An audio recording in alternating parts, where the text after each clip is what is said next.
So hi, today's video I wanna show you how I create Nuishime Shibori on Ecoprint silk fabric. I think this technique is one of the hardest shibori making because it's a long process.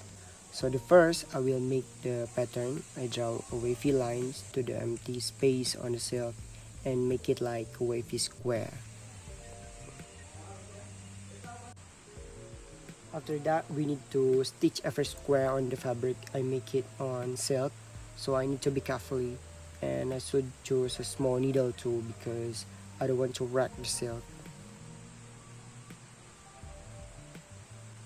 Make sure you stitch with strong thread like nylon or polyester thread, and I think this pattern is really work well on silk or another thin fabric because it will make you easier on binding or tying process.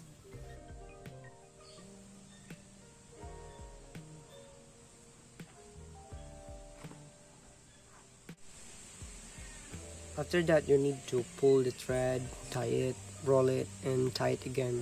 This is not a new technique on my YouTube. I was made this technique before, but in different shape or pattern. You can see the full video. Here I binding or tying the fabric.